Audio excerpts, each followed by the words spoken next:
Bien-aimés dans le Seigneur, nous voici encore à notre rendez-vous. Un quart d'heure avec Jésus. Nous avons tous raison d'être ensemble, nous le disons, que Dieu nous garde. Et chaque fois que Dieu nous garde, il nous ajoute encore des jours de vie. Et je le crois pour toi, pour moi, tous. Que tous les amis qui sont à travers le monde entier, Asie, Europe, Océanie, Australie, Amérique, Afrique, Inde, que tous ensemble, que nous soyons enveloppés dans les promesses de Dieu, dans ces 614 mitzvot, c'est-à-dire ces promesses qui constituent les franges du talit. Que Dieu nous bénisse, que Dieu nous garde énormément. Père, gloire te soit rendue pour le temps favorable que tu nous offres aujourd'hui d'écouter ta sainte voix.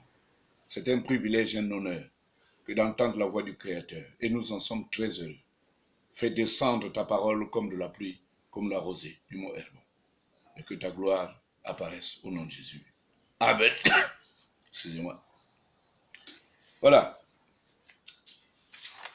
La dernière fois, nous sommes un peu comme à la suite de ce que nous avons dit la dernière fois. Dieu sait pourquoi d'ailleurs. C'est lui qui est le souverain. Nous avons parlé la dernière fois de la place du désert dans le voyage d'Israël, autrement de l'épreuve, autrement de la souffrance, avec ce soleil brûlant, les serpents brûlants, les contestations, les murmures, les querelles. C'était atroce, c'était des épreuves pour Moïse, pour Josué et tout le directoire du peuple d'Israël. Et nous savons que la Bible est truffée de paroles déconcertantes. C'est-à-dire que quand vous entendez la parole de Dieu, parfois, elle nous met mal à l'aise. Parfois, on se pose plusieurs questions. Pourquoi Dieu a-t-il fait ceci? Pourquoi Dieu a-t-il dit cela? Ce sont des paroles qui déconcertent la foi de certaines personnes, qui sont faibles, bien sûr. Parce que certains sont poussés à la faiblesse. Mais d'autre part, pour les chrétiens avertis, nés de nouveau, nous sommes informés sur la nature yahouistique même de Dieu. Moïse a entendu, sinon Moïse a reçu la carte de visite de Dieu dans Exode 34, 6 à 7. Dieu, lent la colère, compatissant, riche en bonté, miséricordieux. C'était écrit sur la carte de visite de Dieu.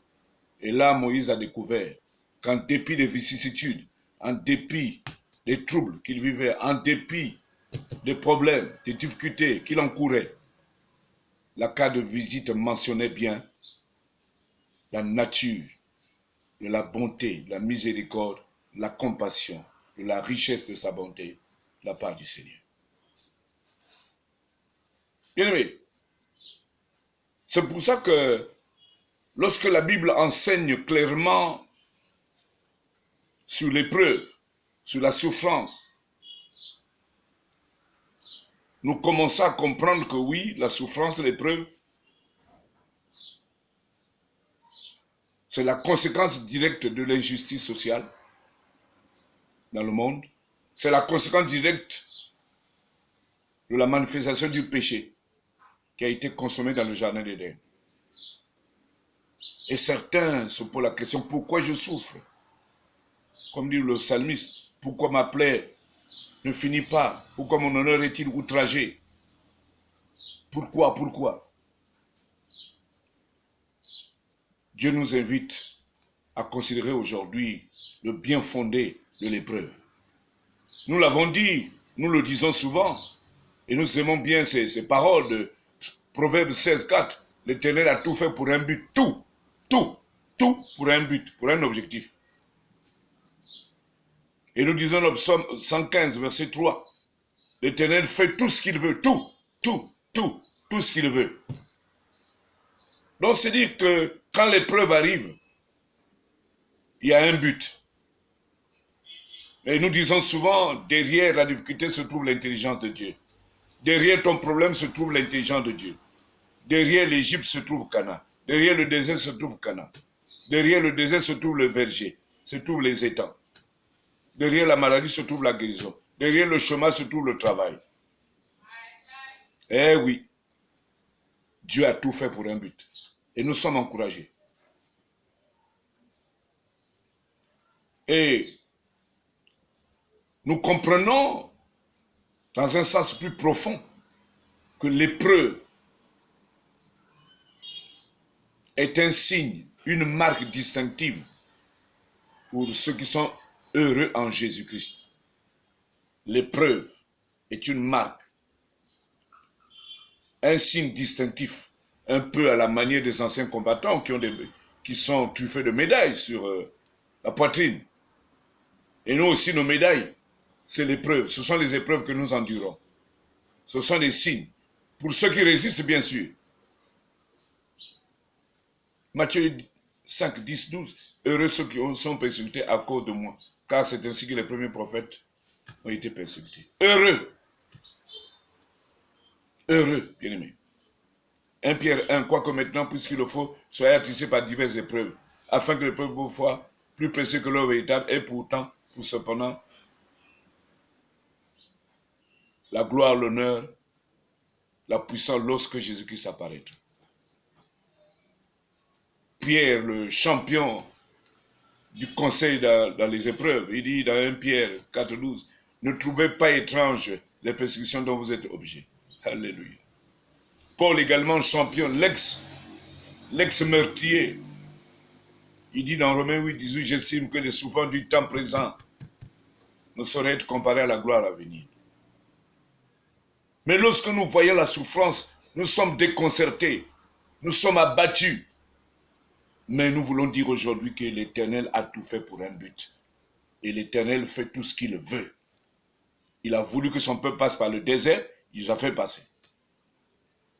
Qu'il passe par la mer rouge, il les a fait passer. Et la mer rouge n'a pas discuté. Il les a fait passer par le Jourdain a respecté un peu, et puis il a prié les Chines devant Israël.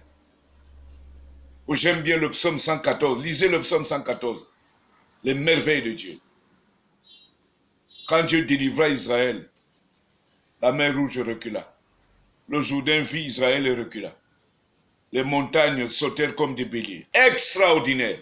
Quelle image de la victoire sur les épreuves.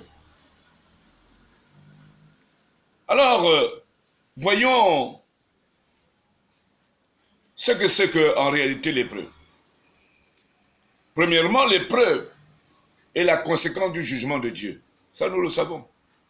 Genèse 3, 17, 19, nous savons. Le péché a poussé Dieu à juger. Deuxièmement, l'épreuve est un avertissement de la part de Dieu. L'épreuve.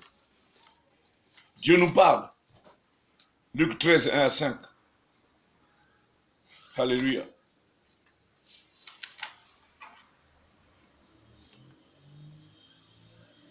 Troisièmement, bien-aimés,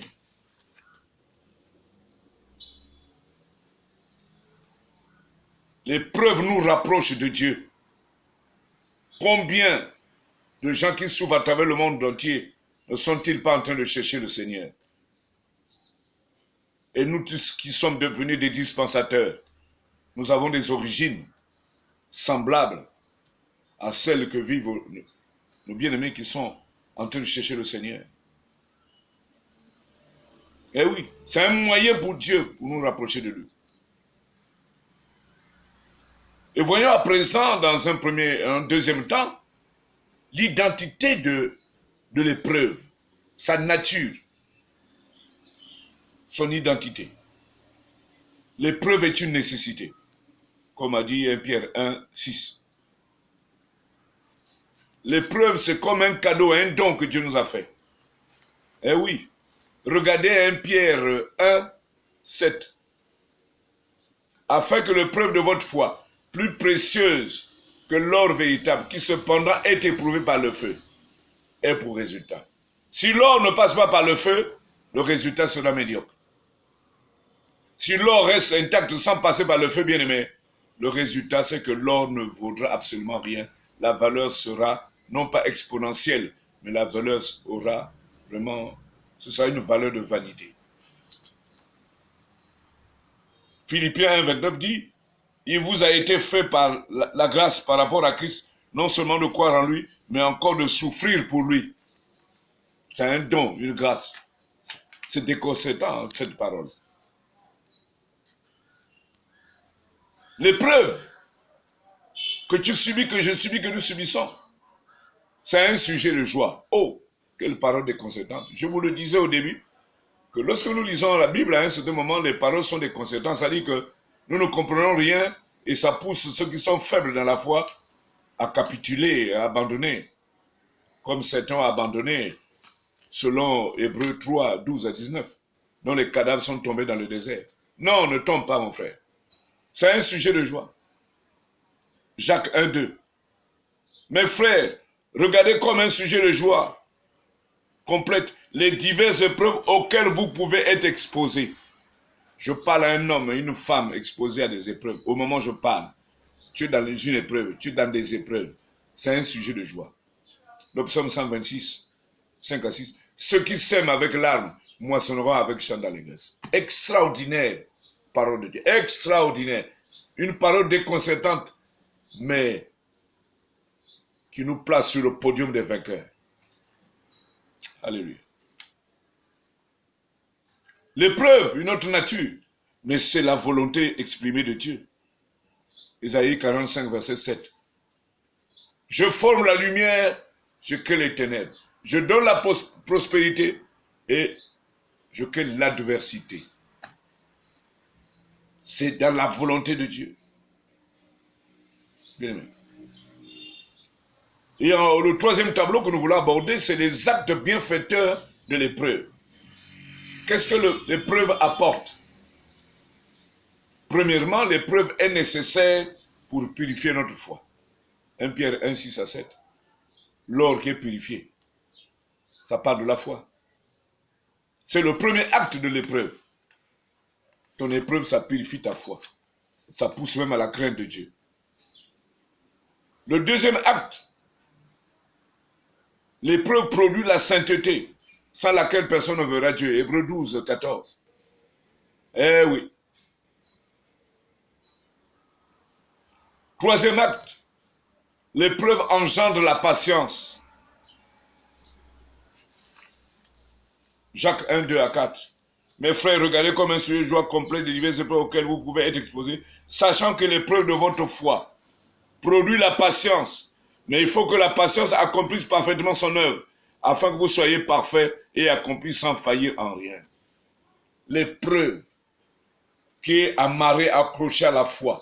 Tu es dans l'épreuve, mais tu as la foi, comme Daniel dans la fosse au lion, comme ses trois amis dans la fournaise ardente.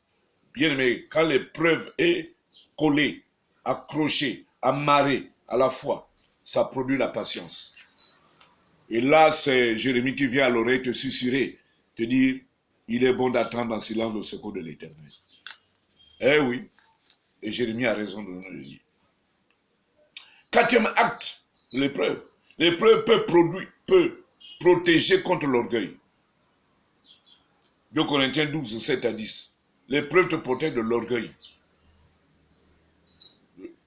de l'impatience, de la capitulation, mais aussi de l'orgueil.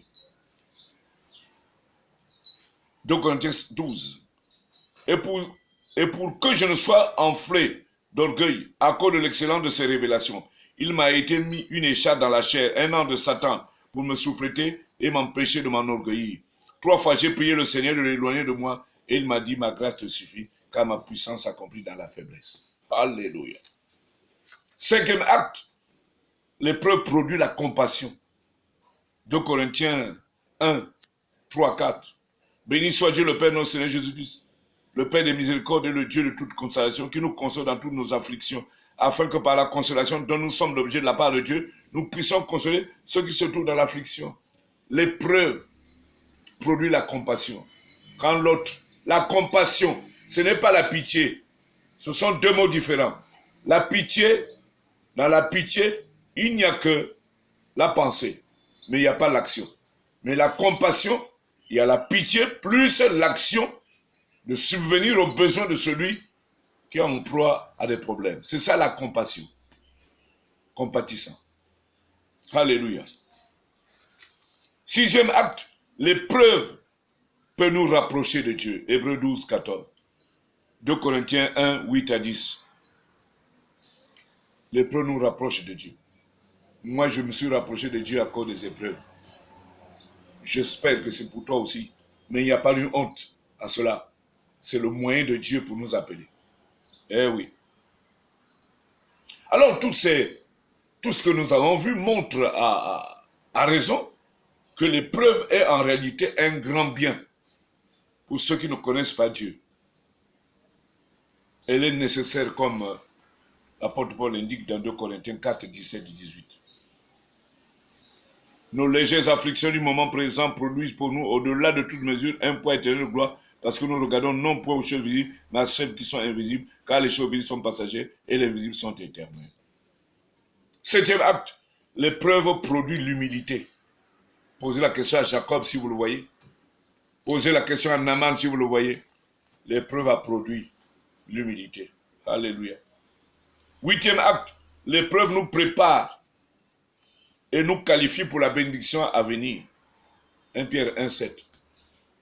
La gloire, la puissance, lorsque Jésus apparaît. 9e acte, l'épreuve est un test de notre foi. C'est le test. De même que les gens font des tests dans les hôpitaux pour telle maladie. Mais l'épreuve aussi, pour nous les chrétiens, eh bien c'est des tests pour voir si nous avons, quand Christ viendra, trouvera-t-il la foi sur la terre. Eh oui. 10e acte, l'épreuve est une école de formation pour les vainqueurs de demain. L'épreuve est une école de formation pour les vainqueurs de demain. Romains 8, 18, j'estime que les souffrances du temps présent ne sauraient être comparées à la gloire à venir. Les vainqueurs de demain, c'est toi, c'est moi. Mais passons par l'école de l'épreuve. Alléluia. Et enfin, 11e acte de l'épreuve, c'est la marque, c'est le signe de distinction pour ceux qui sont heureux en Christ. On te reconnaîtra par l'épreuve. Tu as enduré l'épreuve et les gens te reconnaîtront. C'est vrai. Pose la question au soldat qui était à la croix. Si vous le voyez en route, posez-lui la question. Il va te rappeler ce qu'il a dit. Quand il a vu tous les signes, il a commencé à dire, certainement, cet homme était le Fils de Dieu. Ah bon, là tu crois maintenant. Pose la question à Naaman, dès qu'il est guéri. Il dit, je reconnais maintenant. N'attends pas. Crois seulement. L'épreuve. Non pas que Dieu veut que nous soyons dans les épreuves, mais Dieu nous prépare à vivre. Au cas où ça vient, nous sommes préparés d'avance. Parce que nous sortons de l'école de formation des éprouvés. Que Dieu nous bénisse, que cette parole te fasse du bien et que les épreuves dont tu es l'objet deviennent des escaliers pour monter, des chemins pour aller dans le palais, deviennent des sources de bénédiction. Au nom de Yeshua. Amen. Vis cette parole.